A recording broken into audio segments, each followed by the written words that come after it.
When Sister Pam asked me to do this, she said, would you like to come and talk to the students? And I said, yes, I would. Thanks. So it turned out I'm talking to a much more elite group, which makes me a little bit more nervous because I figure I can talk to students. I did this all my life. So you have to realize that some of this sounds like I'm talking to students. It's been a long time since I spoke to a group of students. I would advise you to ask your teachers to give you a credit in ancient history for listening to my story. I am 91 years old. I grew up in a family of 9 children. There were 9, but one of my oldest brothers died at 8 years of age of scarlet fever. I never knew him because I was the baby. I was number 6 of 3 boys and 5 girls. One of my sisters was in the convent before me, and I had a brother who was a priest. My parents were both Catholic, and my mother was Irish, so she had a big influence on our lives. She had a deep faith in God, and she passed this on to us. I grew up in the Great Depression of the 20s and 30s. You may have read about it in American history. Franklin Roosevelt was president at the time, and he started many programs to help the poor. He was responsible in great part for getting food to the poor and providing work for the jobless. Here in South Dakota, farmers lost their crops because of lack of rain, dust storms, and grasshoppers. The Depression forced my dad to leave the farm. We moved to the town of Madison in my grandfather's house. For my schooling, I went to a consolidated school for my first 3 years. It was a unique experience riding on a bus.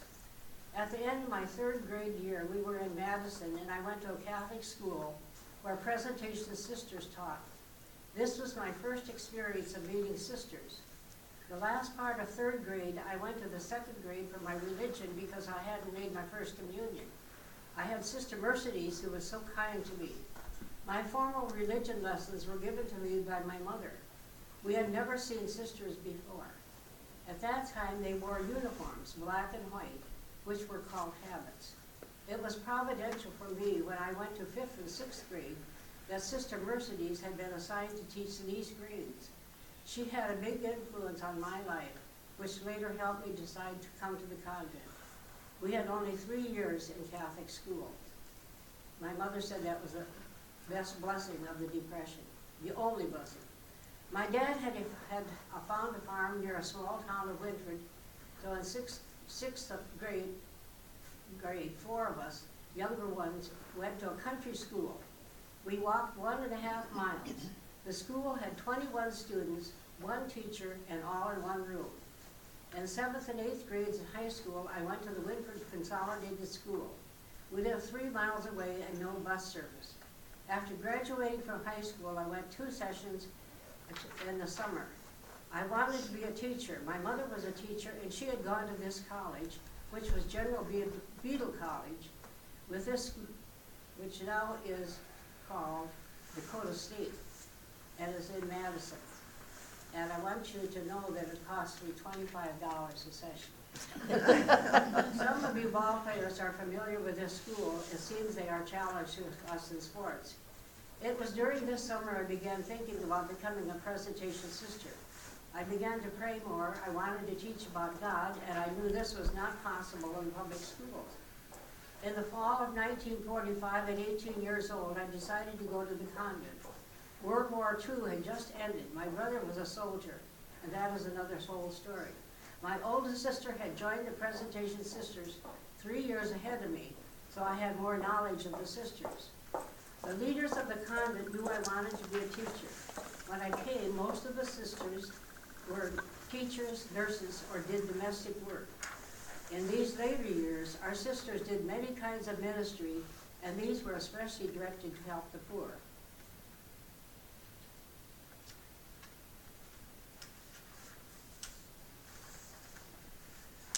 I was delighted they wanted me to teach school. We sisters were very well educated. I went to our junior college for teacher's certificate. I got my bachelor's at Northern. I got my master's at Marquette in Milwaukee.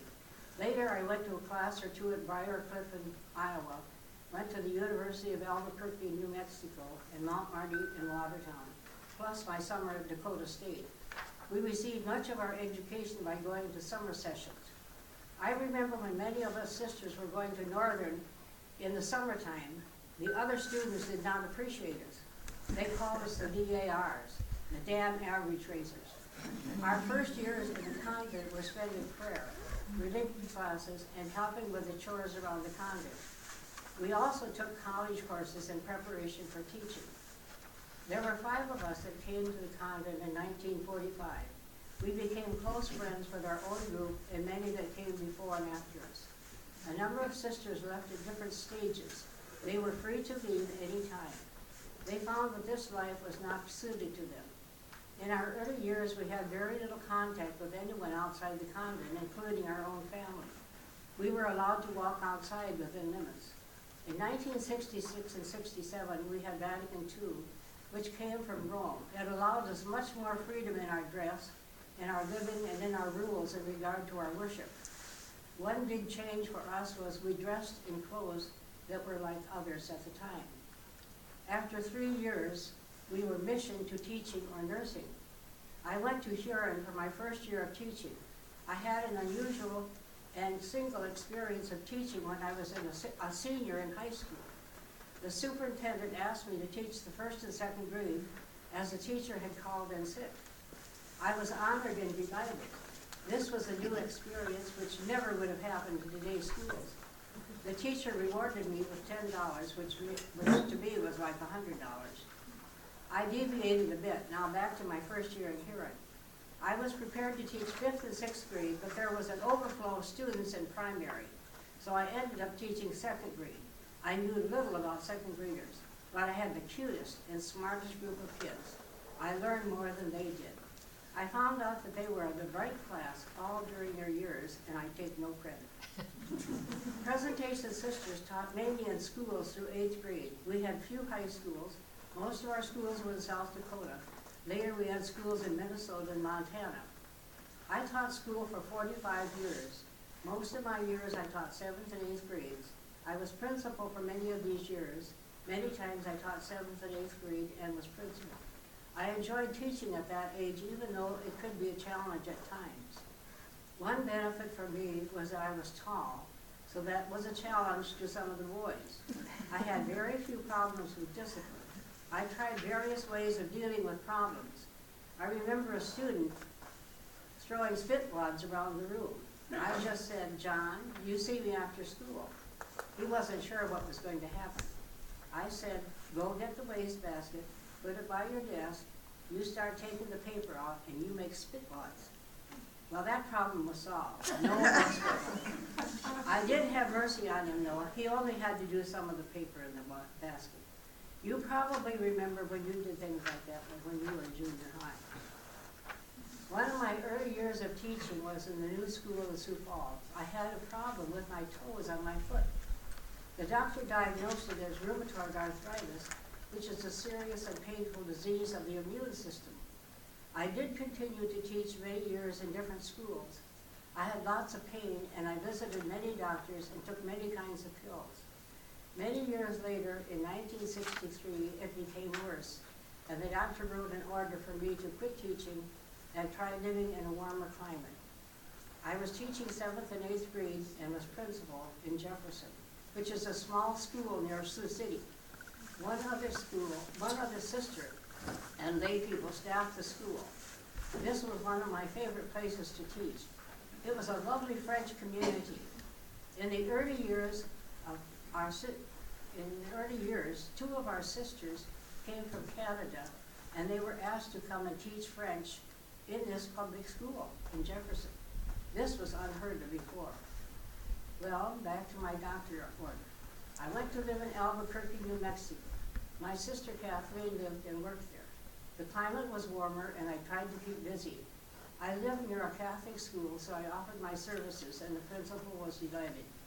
I taught some religion and math classes in junior high. This was a good experience for me. My arthritis became worse as my fingers and toes were becoming deformed. I was taking gold pills at that time. It was at this time 2 of our sisters, Corita and Ann Rita, came to Albuquerque to start a shelter for the homeless women. So my sister and I were able to help them. And then also at this time in the summer, my sister, Margaret Mary Clark, came down, and she helped me teach catechism to three of the towns that were near Albuquerque. And in one of these towns, when a little girl had died, and they were having a prayer service, her wake service in the evening. Now these were Hispanic people. There was nobody there to play the piano or organ. So somebody looked around and said, can anybody? Well, I had played by ear for years, so I got up and I played the piano. And I stopped thinking that was the end, you know. I played quite a while, and they wanted to keep on keeping. So I played everything I knew. My 3.5 years in Albuquerque were eventful. My sister took me to many places of interest. I loved Santa Fe. I left Albuquerque and continued to teach and be a principal for many years. I did have foot surgery one summer, but it was not successful. Another mission the sisters had was to teach catechism or religion classes to children who didn't go to Catholic schools. We taught for 2 weeks in many places in South Dakota, Minnesota, and Montana. The children were lovely and enjoyed having the sisters. We tried to do fun things with our teaching. I had the opportunity one summer of teaching some classes to our Native American women who were studying nursing. I went out to Eagle Butte on the Indian Reservation, and I enjoyed this new challenge. I also spent two summers at the Children's Home, which was originally an orphanage in Sioux Falls. I have been fortunate in traveling many places. I won a trip for principals to Pennsylvania and New York. I had never been east. It was a great experience. Our college sponsored a trip to Ireland, so I got to go. My mother's relatives came from Ireland, so I met one cousin there. This was a fun and learning experience of our early sisters. I traveled to New Mexico and saw the shrine of Our Lady of Guadalupe and many other interesting places. I went on trips to Canada with some of my family. I got to visit in many places in California and Arizona to visit my brother and other relatives. Many of our sisters are in ministries which help the poor. After I retired from teaching, I spent 15 years of active ministry and parish work in Huron. I taught Bible study, had wake services, communion services, visited the patients in the hospital. I took communion to the nursing home, the homebound, and the hospital. During this time, I had an inspiration to do something directly for the poor.